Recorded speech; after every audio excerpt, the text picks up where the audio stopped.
Startuprad.io, your podcast and YouTube blog covering the German startup scene with news, interviews, and live events. Hey guys, welcome to the second part of the interview with Zinn, the longest serving Silicon Valley CEO with German roots.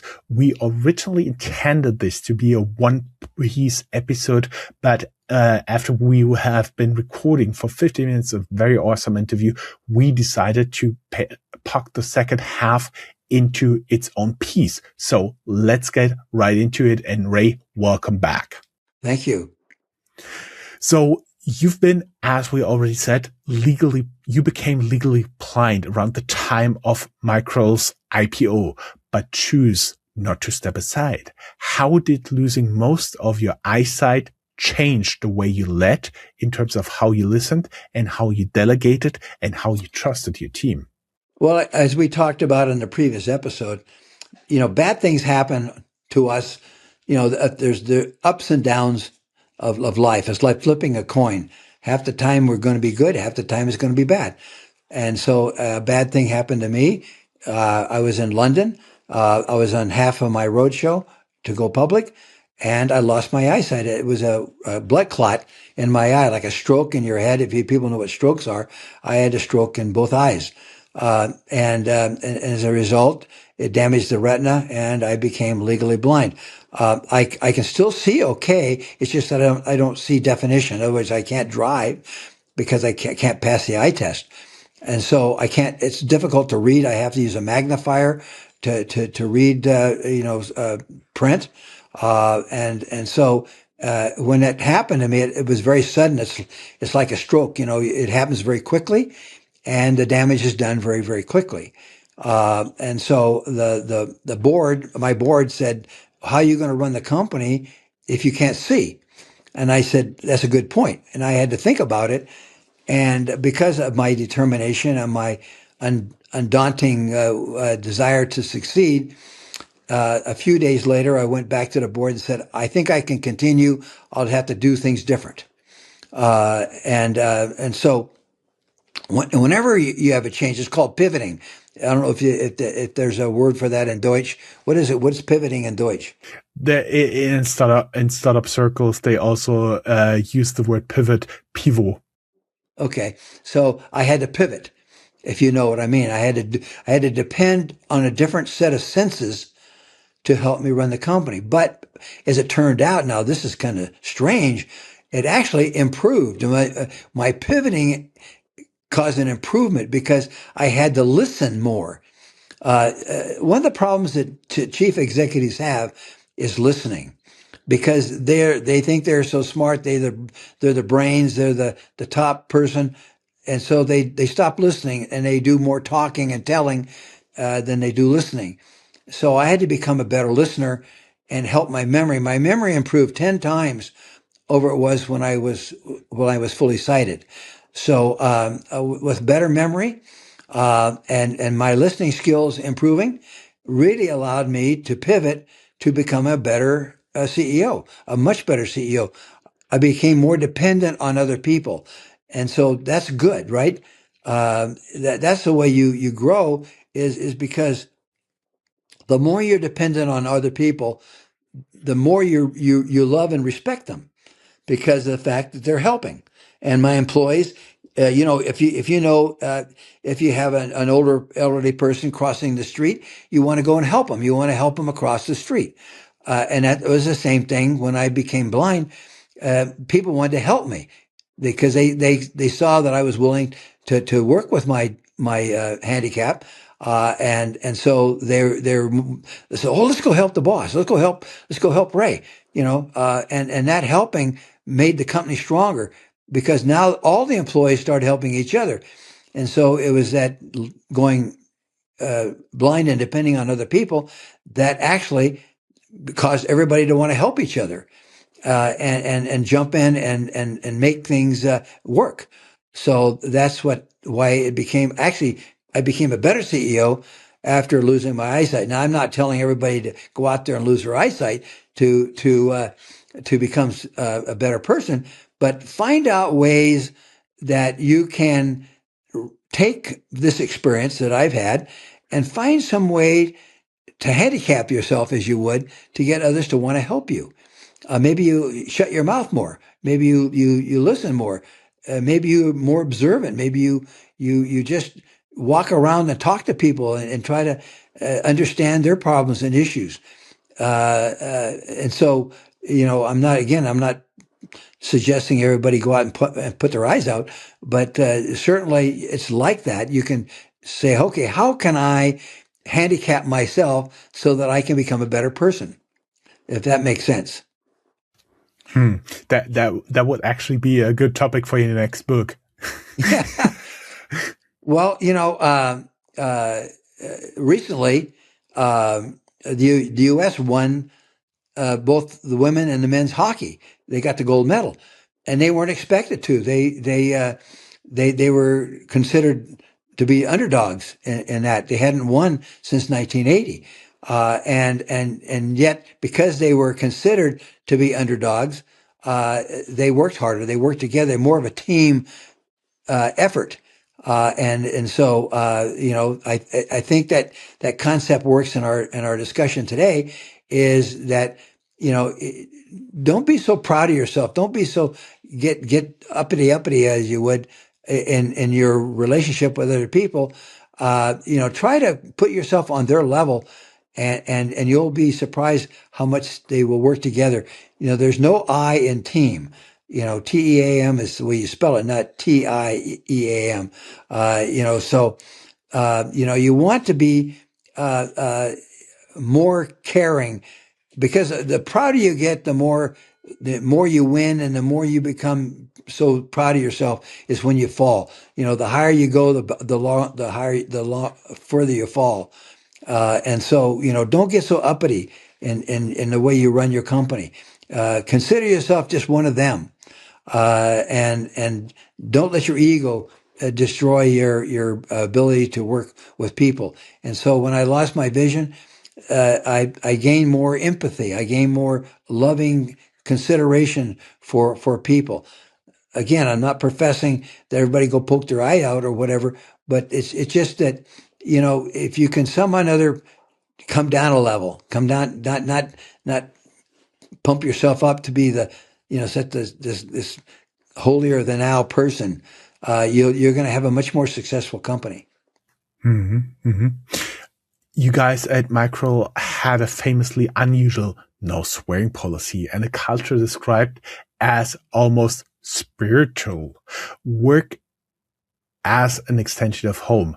How did you translate that philosophy into actually hiring decisions, performance reviews, and daily management rituals? Because it's very, very cheap to have this on a PowerPoint, have it somewhere written down in the reception of your company, but it's very, very hard to really live it. That's a good point. So,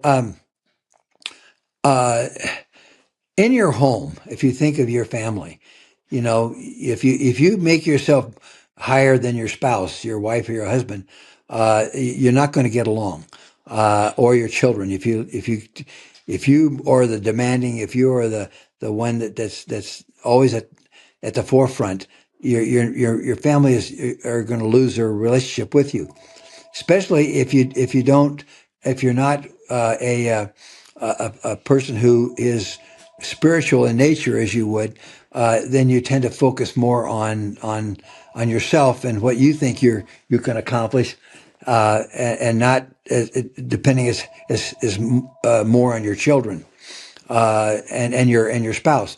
So we said that we wanted no swearing, no vulgar language, and we wanted to be respectful. We wanted to thank people rather than answering the phone and say, hello. We say, how can I help you?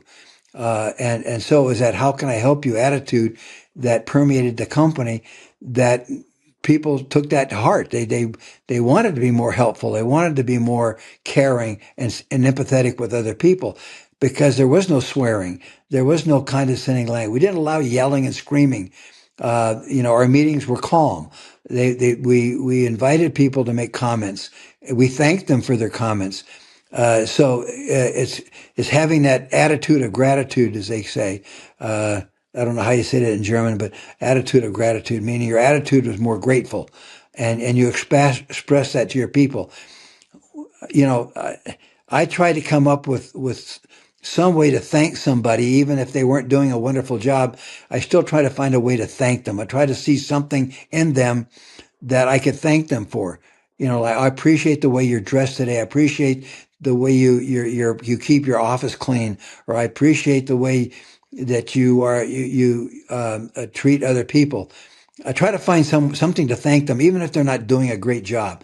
I still try to find something good that I can say. So that was the key to having the culture that we did. We rewarded honesty and integrity. Integrity is doing what's right when no one is watching. I have a kind of an interesting story I can quickly tell your audience. I was driving home late one night from work, and it was it was winter time and it was dark, and I inadvertently ran a stop sign, and I looked around quickly to see if any policemen were around because I was guilty. I felt, well, I ran a stop sign. As I was driving on home, I got to thinking, well, just because there was no policeman around doesn't mean that I didn't break the law. Okay, I still broke the law. So I got on the phone when I got home, and I called the police department and told them that I had run a stop sign, and that how much was the ticket going to be for my punishment for running the stop sign. The policeman on the phone thought I was some kind of a crazy nut, and I was just picturing you did what? yeah. Anyway, he hung up on me. But I honestly was willing to pay for the. I was thinking about, well, how can I write a check? Is there any way I can find out? And I'll just go down there and I'll just put it on the desk, But I couldn't figure out how to do that. But at least I felt good about admitting that I had done something wrong and was willing to pay the price for it. Do you understand what I'm saying? So that's integrity. Integrity is doing what's right when no one's watching. And willing to pay the fine even though the policeman didn't catch you. That's the way we ran the company. Okay, and our employees respected that kind of integrity, and of course, then we had that dignity of every person. We treated everybody kindly. We, even if the person was not doing a wonderful job at work, we still try to find some way to thank them, to compliment them. There's always something good about everybody that we can find. Okay, and the last is we trained our people to take responsibility for their mistakes. If you fix your mistake, there's no, as they say in the legal system, no harm, no foul. In other words, if you fix your mistake, because we all make mistakes, every one of us makes mistakes. It's that we don't fix them is the problem. If you fix your mistake, then you have no regret, because you repaired it. Everybody makes mistakes. We will all have to come to grips with the fact that we're not perfect. We do make mistakes, but fix them. Fix your mistakes. Don't let them linger on. Mm-hmm. Mm-hmm. Also, something very interesting I found in what you wrote is you said the job of a leader is to build systems that keep producing strong results even when the leader isn't in the room. What were the most important systems you put in place at your company around finance, culture, and decision-making that made the company resilient without you micromanaging everything? And I think upfront, we can agree micromanaging everything is always a very bad idea. Well, but if you look at micromanaging in a positive way, micromanaging is what you call looking at the details. Look at if you don't take care of the small things, they become big things. Okay, so there's two ways to micromanage. You can micromanage in a bad way, or you can micromanage in a good way. So looking at the small details is what I call micromanaging, as opposed to the bad one, which is chewing people out, always looking over the shoulder and forcing them to do right, as opposed to letting them want to do right. Okay, that's micromanaging in a good way, is by not letting the little things become big things. Okay, so let's look at micromanaging both ways. It's in my book that I talk about in Essential Leader. Looking at the good part of micromanaging as opposed to the bad part. So now back to what you were talking about. So we held these meetings with our staff every Friday. And by doing that, we taught them how to hold a good meeting, because they're going to have to go hold meetings with their group, with their employees, with their people that work for them. And so we taught them how to hold a good meeting. And that's what we did by meeting every Friday, is to show them we had taught them how to do motivational talks, because we rotated around the room. We had about 30 people that came to that Friday meeting. We rotated around the room of people giving a talk on motivation. And so here now they're learning to be motivating in the way they talk to people. So because they're taught how to motivate. And so it's that teaching correct principles. That's how you do it. Because then it spreads down through the organization. If they know how to hold good meetings, if they know how to motivate their employees, that's the key to having employees retained, wanting to stay. And they could see that in our meetings, we didn't allow vulgar language. We didn't allow talking down to one another. And so that's how I did this, by teaching and setting the example. Hmm. What made you decide that now was the time to write The Essential Leader, and how does this book go beyond tough things first in terms of what an investor and a board member or a founder can actually do differently on a Monday morning? And by the way, I have to share a little story here with you. I have a friend with whom I get online like an hour every Monday, and we call it the hour of the skunk. So we force each other to do the stuff we don't want to do, like sales calls, tax filings, and all that stuff. So I kind of feel like this is something like this, a part of the same idea, like tough things first. Yeah, say eating that ugly frog first thing every morning. As you call it, the skunk talks, the stinky things. So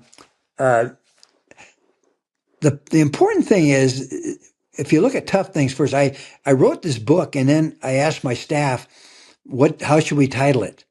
And J.C. Lynn, Dr. Lynn, who ran one of my divisions, he says, I would call it Tough Things First.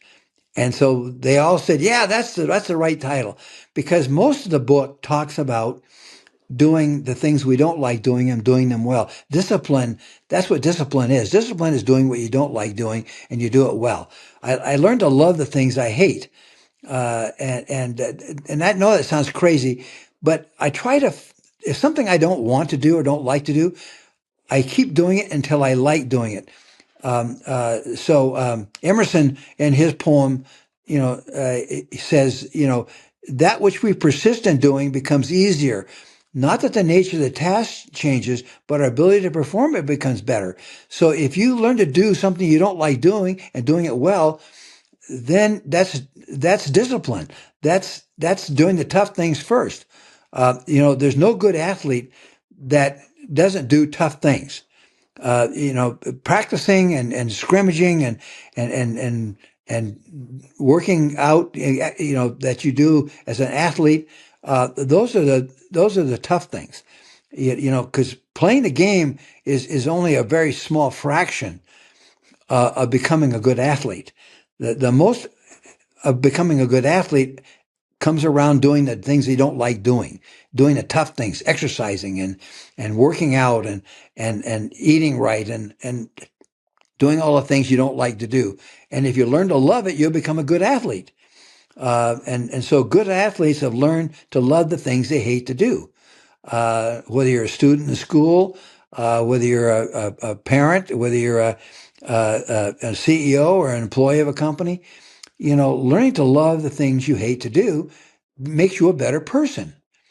And because otherwise you procrastinate, and procrastination is how do you say that in German? Procrastinate. I'm trying to remember the word, but anyway, it's you tend to put off things that you don't like to do. You say, "Oh, I'll do it later," and that's a concept that you really want to overcome is procrastination, because if you put off things you don't want to do till later, they become big things. If you have a leaky faucet and you don't fix it, it's going to cause you more damage. You want to fix it right now before it causes damage. And so fixing and dealing with things you don't like doing, and learning to love to do it is what I do. My kids call me Mr. Fix It, because I'd rather repair something than to buy a new one. Why? Because I learned discipline. I learned to take care of the problem and repair it, and not just, so I'll go down and buy something. I'll go down, or I'll call somebody, a plumber. I'll call somebody come and fix it. I don't do that. I try to fix it myself first. Then I call somebody. So that's the key. And so that's what Tough Things First was all about. So then I had somebody ask me, have you ever thought about what makes a good leader? And I thought, well, that's a pretty common name, good leader. So I said, well, now you can become a good leader, but maybe not do essential things. And there's so the essential aspect of being a good leader is what I wanted to focus on. And so I had 10 principles that I focus on to become a essential leader, not just a good leader. We can think of people who are well respected around the world, but they're not necessarily good leaders.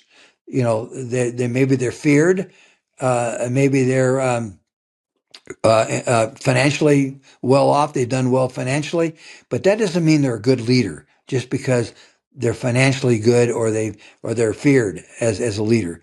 And I did not want to be feared. That was one of the major principles that I talk about in the book. Is not, you don't want to be a fearful leader. You want to be a loving leader. And so that's why we wrote the book. The Essential Leader is to focus on what's essential about being a good leader. When you've been talking about not being feared, my first thought was, Machiavelli would have disagreed with you, but that's a completely different story. If you look at today's crop of startups and scale-up CEOs, where do you see the biggest gaps compared to your 10 essentials? Which skills are in dangerously short supply right now? I would say probably in the way we treat our employees. I think I had. I shouldn't tell the story, but anyway, there's a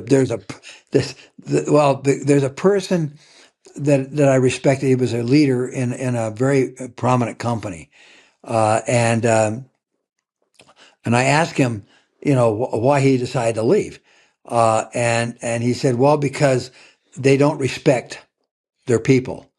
And it's a well-known company. It's a very important company, and so it's not that they're not doing well financially. It's not that they're not doing well economically.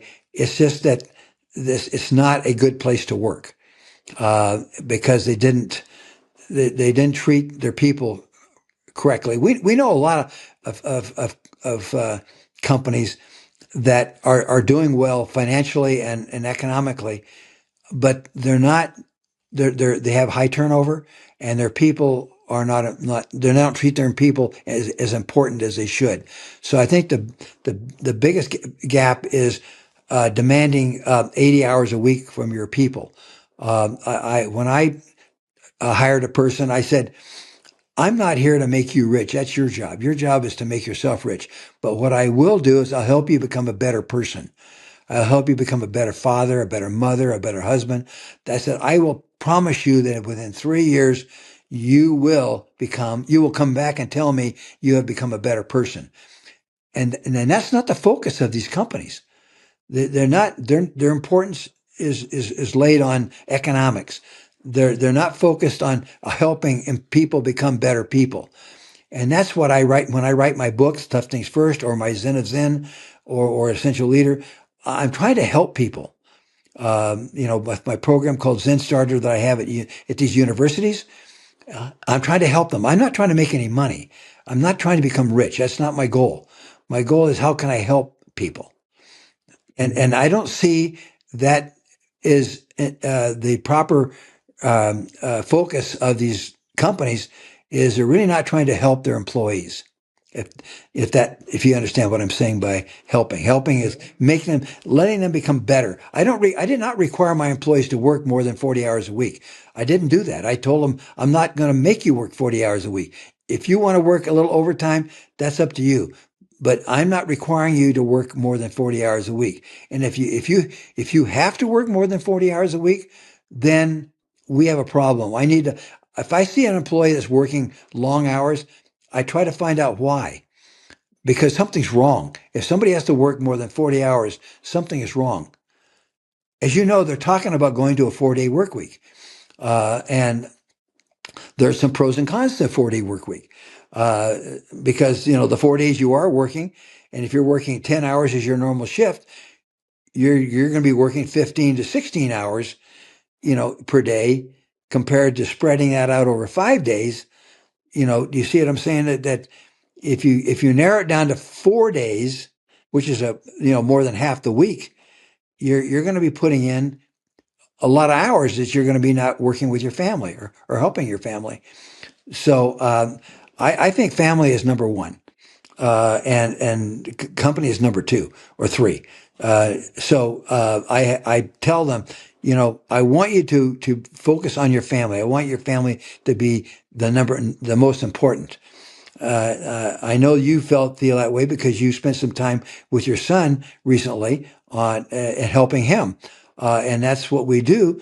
Is we want to help each other, and as I said, that's the way I interview people. Is I tell them, I'm not going to make you rich. That's your job. Okay. But I will help you become a better person. How much is that worth? What's it worth to you to become better?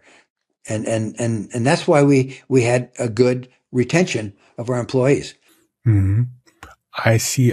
And the interesting piece when we've been talking about measuring economic KPIs, do you think if you could put your 10 essentials into measurable KPIs one way or another, do you think they would become more important because people over time learn that employees who perform well on those 10 KPIs, on those personal 10 KPIs, would be also better employees? Absolutely. Absolutely. I will promise your listeners that if you incorporate those 10 principles and get those ingrained in your people, I guarantee you will be a successful company. Hmm. You're also podcaster, something I really like. And on your podcast, you've discussed AI and leadership, mental toughness, and decisions under pressure. As AI takes over more data and analyzes, what becomes more important, not less, about human leadership?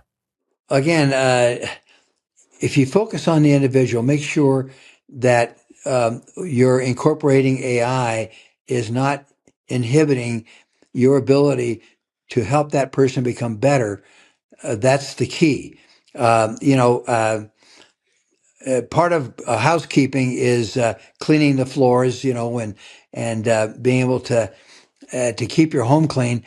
And my wife used to have to use a mop and a vacuum cleaner and a broom, and now we have a little robot that runs around and does it. Now she can focus on more important tasks. Okay. So she spends more time on the phone with my children. She spends more time helping me. She doesn't have to worry about sweeping the floor. And so AI can be good to help reduce the tasks that we do on a daily basis. For example, at one of the banks that we deal with, my wife and I, they pay our bills. So my wife used to spend, 3 or 4 days each month just paying the bills, and she didn't have time to focus on the family.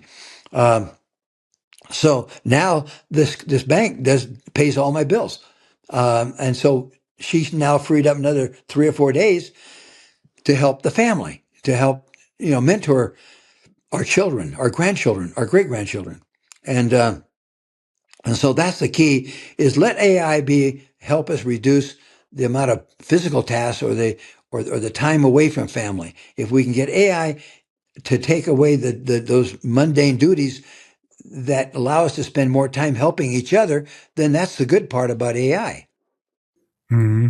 I totally agree. I also at Startuprad.io use a lot of AI to do like daily tasks, and it helps me out a lot. It basically helps me to run it more or less as a one-person company with some backup from Chris and my back office people. Are we in a leadership crisis? Because in your book, Launch Peace, you noted that many people today view leaders with suspicion and negativity. Do you think we're heading into a leadership crisis over the next decade? And what will separate the few essential leaders from the many who will fail? That's a tough one because, again, it goes back to what I was talking about: treating people with respect. You may disagree, but you don't have to be disagreeable. And so I think we're heading worse in the sense of the way, because we have so much time and technology available to us that these kids that are on social media, some of them are committing suicide, and we're not focusing on the individual. We're letting AI do that, or we're letting technology do that. We have to spend more time being loving toward each other, speaking good. Leaders who speak poorly about others. Remember, I told that story about this couple that wanted to move to their town, and so they went and asked the old man, how this town is, and he asked him, well, how was your previous town? And that's the problem is if we don't speak nice about each other, if we don't speak lovingly, whether you're a politician or whether you're a CEO or whether you're a husband or a wife, you're going to you're going to destroy the family. It's not a good thing spiritually to be evil toward people. That which does not uplift is of the darkness. Okay, so you want to be uplifting in what you say. You don't want to be degrading in what you say. And so if you find ways to compliment people even though you disagree, you'll find that you're going to get along better in your community, in your home, with your relatives, with your neighbors. Find some way to be complimentary, to express appreciation. That's the key, and I don't see us going in that direction. Mm-hmm. Mm-hmm. Mm-hmm. Let's talk a little bit about your contrarian take, because you've seen a lot in the time you've been in Silicon Valley. You've always been a contrarian there. Bootstrapped when others took VC, prioritized profit when others prioritized growth, people when others prioritized valuations. What is your most controversial opinion today about the way startups are funded and run that you think most of the ecosystem still gets wrong? I think it's because they focus on getting rich, and and I didn't. That's contrarian. I never focused on becoming a wealthy person. Never. I never thought of myself as becoming wealthy. I focused on what can I do to help, like in this podcast. I'm trying to make this podcast the most important podcast that your listeners will ever hear. And so that's what I focus on, is helping you, and not myself. The reason we hire people is to help them, not to help ourselves. So when I hired somebody, I said, I'm not here to make you rich. Remember, I said, I'm here to help you become a better person. So when I hired somebody, I wanted to give that opportunity to help them with their family. So I'll give you another example story. So several years ago, when I was running my company, we had a company picnic, and I had a fellow come up to me. Was not an employee. His wife was an employee, but he was just a spouse. And he said, "Can I talk to you for a minute?" And I said, "Sure." So we went under in the shade of a tree, and he said, "I want to thank you." And he started to tear up. His eyes started to become moist and wet. And he says, "I want to thank you for saving my marriage."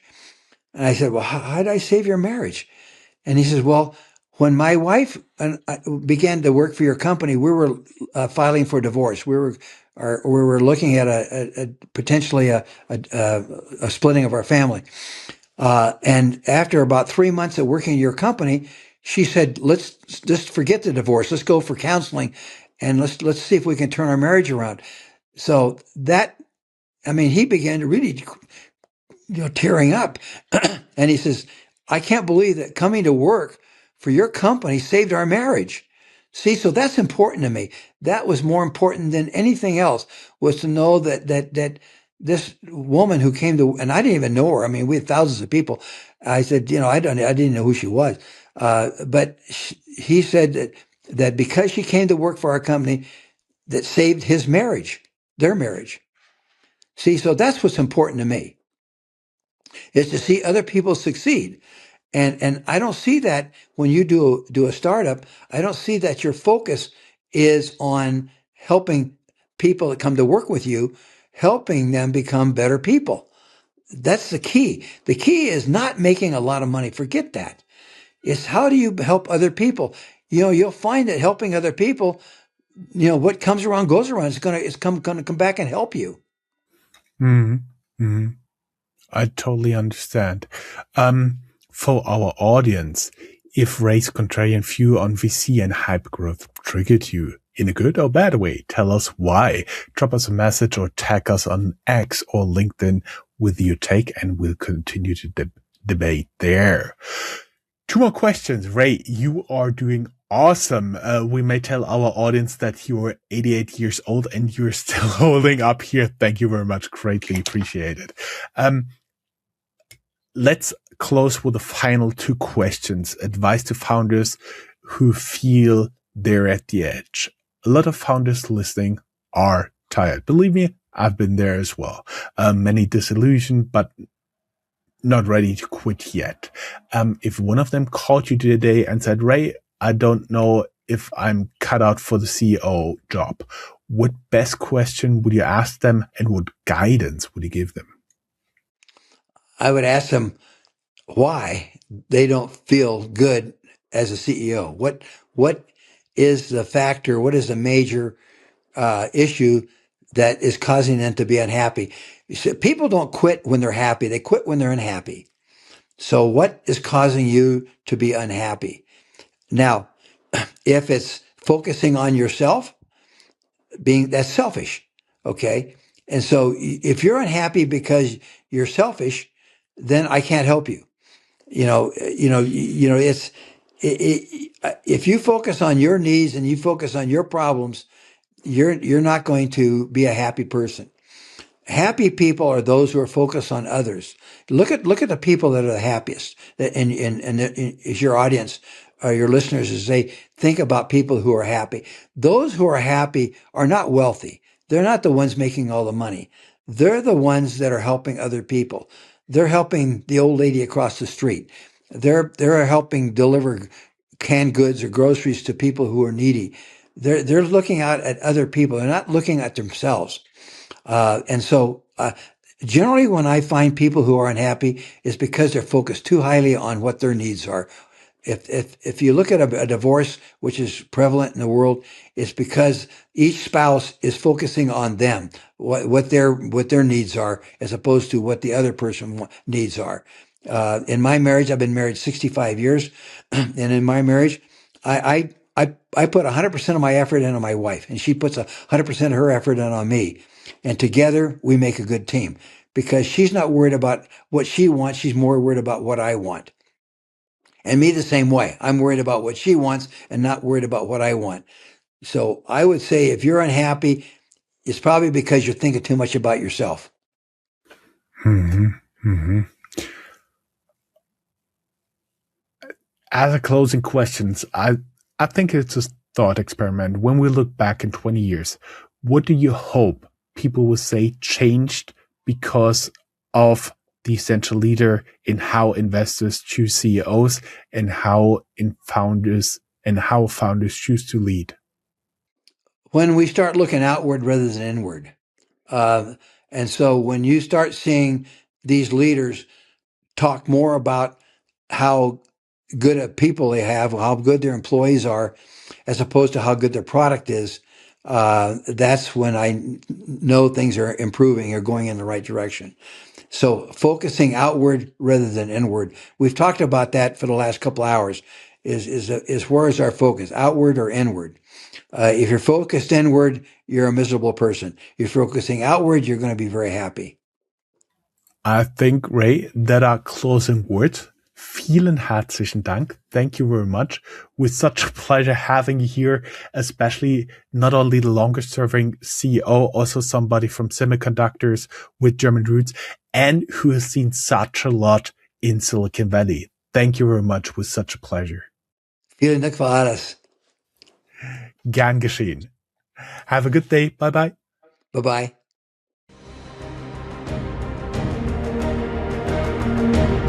That's all, folks. Find more news, streams, events, and interviews at www.startuprad.io. Remember, sharing is caring.